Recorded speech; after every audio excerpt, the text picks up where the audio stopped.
네, 안녕하세요. 라이브 코딩의 나고팔입니다. 네, 오늘은 게리맨더링 2라는 문제를 풀어드리도록 하겠습니다. 네, 오늘도 역시 문제는 백준에서 가지고 왔습니다. 네, 문제가 이렇게 나와 있고요. 뭐 간략하게 제가 좀 축약해서 설명을 드리면 최대 20바이 20의 이제 크기의 구역을 입력을 받습니다. 그리고 각 구역 안에는 이제 인구수가 따로 입력을 받게 됩니다. 그리고 나서 구역을 이제 5개로 5등분을 할 건데 규칙은 아래와 같습니다. 네, 이것은 나중에 제가 좀 더 풀어서 설명을 드릴 거고요. 그렇게 해서 이제 이렇게 구역을 5개로 나눴는데 그 각각의 구역의 인구수의 합을 다 구하고 각 구역의 인구수의 가장 많은 인구수와 가장 적은 인구수의 차를 구하는데 그 값이 가장 작게 되는 경우의 차를 출력해주는 그런 문제입니다.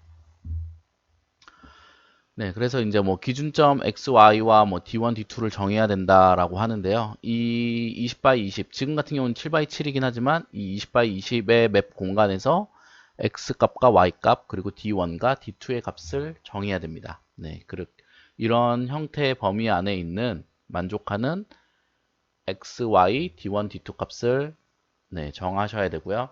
그 다음에 이제 그 각각의 케이스마다 구역을 5개로 쪼개고 그 각각의 구역의 인구의 합을 구해서 뭐 가장 큰 값과 가장 작은 값의 차를 계산하고 그것이 또 가장 최소가 되는 이런 형태의 값을 구하면 되는 이런 시뮬레이션 문제이고요. 그래서 여기까지 설명을 했으니까 이 다음 칸은 경계선이다. 이게 무슨 말이냐면 이 XY의 좌표에서 이렇게 한 칸씩 한 칸씩 증가하면서 칸을 그리면 이런 식으로 하나의 엣지가 나오게 되고요. 그리고 두 번째 라인은 이런 엣지가 나오게 됩니다. 네, 세 번째 라인은 뭐 이런 엣지가 나오게 되고 네 번째 라인은 이런 엣지가 나오게 됩니다. 네, 그렇게 해서 이게 4개의 엣지가 나오게 되면 5번 구역이 이제 테두리가 나오게 되는 것이고요. 그리고 나면 이 엣지 안에 있는 것들은 다 5번 구역이고 그 외에 1번 구역은 이 수식에 의해서 이 영역이 1번 구역이 되는 거고요. 이 수식에 의해서 이곳이 2번 영역이 되게 됩니다. 그리고 이 수식에 의해서 3번 선거구가 되게 되고 이 수식에 의해서 이게 4번 선거구가 되게 됩니다. 네. 근데 여기서 조금 뒷장에 살펴보겠습니다. 네. 네, 뒷장에서 보시면 그래서 이제 우리는 어떻게 풀 수 있을까 좀 생각을 해보시면 조건에 맞는 X, Y, D1, D2를 모두 골라내야 됩니다. 그리고 골라낸 X, Y, D1, D2를 이용해서 5개의 선거구로 쪼개고요.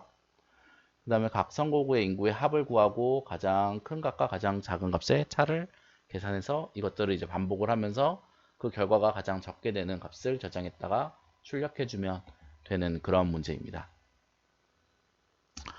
뭐 n이 20이기 때문에 이 4개의 값을 골라내는 경우의 수는 20의 4승에서 16,000가지라고 생각을 하실 수도 있는데요. 하지만 이제 D1, XY, D1, D2가 아까 이런 수식이 있었잖아요.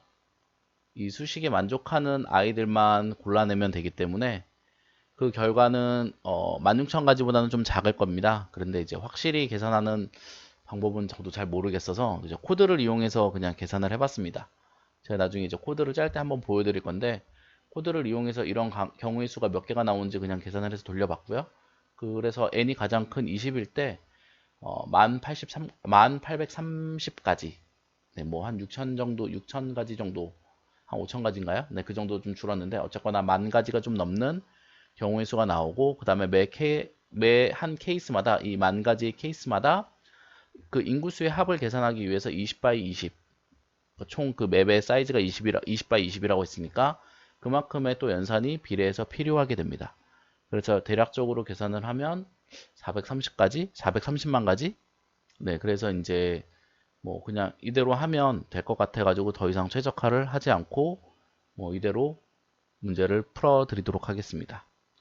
그리고 아까 제가 또 하고 싶었던 말이 이게 수식이랑 뭐 이런 것들이 조건들을 다 문제에서 제공을 해줬습니다. 지금 같은 문제는. 그렇기 때문에 이 x와 y를 내가 원래 원하는 대로 쓰지 말고 이 문제에서 정의한 대로 x, y를 다 매칭시켜서 구현을 해주시는 게 가장 깔끔합니다. 그래야 이제 오류가 없고요. 만약에 여기서 이제 제가 축을 뒤틀어 가지고 잘못해서 오류가 나기 시작하면은 코드를 봐서는 찾아내기가 상당히 어렵습니다. 코드를 가지고 찾아내기가 어렵다는 말은 거의 그 시험장에서는 디버깅이 불가능할 수 있는 수준으로 꼬일 수 있기 때문에 문제에서 정의한 좌표를 어떻게 되어 있는지 한번 정확하게 짚고 코딩을 시작하는 것을 권장드립니다.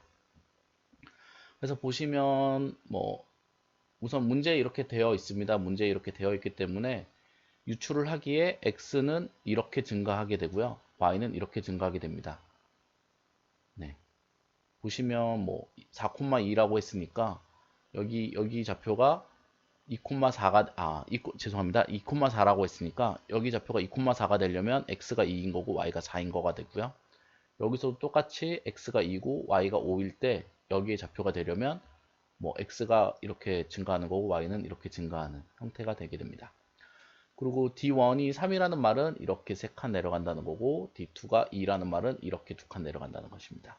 다시 말해서 이렇게 내려가는 거는 D1, 이렇게 내려가는 것은 D2. 네, 다시 말해서 얘도 D1과 관련 있는 숫자고요. 얘는 D2와 관련 있는 숫자입니다. 그리고 이게 문제에서 이제 1선거구, 2선거구, 3선거구, 4선거구를 알아내기 위해서 C와 R이라는 말이 나옵니다. C와 R이라는 단위를 보시면 C는 Y와 상관이 있고요. R은 X와 상관이 있습니다. 그래서 C는 이제 이런 식으로 증가하는 방향이 C 방향이 되고요. 이렇게 증가하는 방향이 R 방향이 됩니다. 다시 말해서 X와 R이 아래로 증가하는 거고요. Y와 C가 오른쪽으로 증가하는 것입니다. 네, 이것을 이제 잘 기억해 두셨다가 코드를 짤 때 그대로 매칭시켜서 입력을 받고 출력을 해주시면 됩니다. 그러고 나서 이제 각 구역의 합은 어떻게 구할지 조금 이제 제가 생각을 해봤는데요. 아까 이 수식에 의해서 구하면 되는데, 포문의 이제 순서를 이런 식으로 보통은 왼쪽에서 오른쪽으로 가게 됩니다. 포문이. 왼쪽에서 오른쪽으로 가게 되고, 위에서 아래로 내려오면서 왼쪽에서 오른쪽으로 가게 되는데, 5를 만나면 끝나는 형태로 구현을 하고 싶습니다. 그렇게 구현하면 좀 깔끔할 것 같아서 5를 만났을 때, 이 엣지 부분을 만났을 때 끝나도록 이제 구현을 할 건데요. 1번 구역은 이런 식으로 순차적으로 왼쪽에서 오른쪽으로 증가하는 방향으로 포문을 돌려주시면 되고요. 2번 구역은 반대로 뭐 x는 증가하되 y는 감소하는 방향으로 포문을 돌려주시면 됩니다. 그래야 이 5라는 엣지를 만날 수 있고요. 3번 역시 y가 증가하는 방향으로 그냥 풀어주시면 되고요. 4번은 y가 감소하는 방향으로 풀어주시면 됩니다. 그러고 나서 5번 구역은 뭐 따로 계산을 하시지 마시고요. 전체를 다 더한 값을 미리 가지고 있다가 토탈섬이라고 가지고 있다가 1번, 2번, 3번, 4번 구역을 다 구해서 각각의 합을 구한 다음에 그 값을 빼주시면 5번 구역이 나오게 됩니다. 네, 이렇게 해서 이제 각 구역의 합을 구할 거고요. 네, 오늘도 이제 제 강의 들어주셔서 감사하고요. 강의가 도움이 되셨다면 구독과 좋아요, 알람 설정 부탁드립니다. 네, 강의 들어주셔서 감사합니다.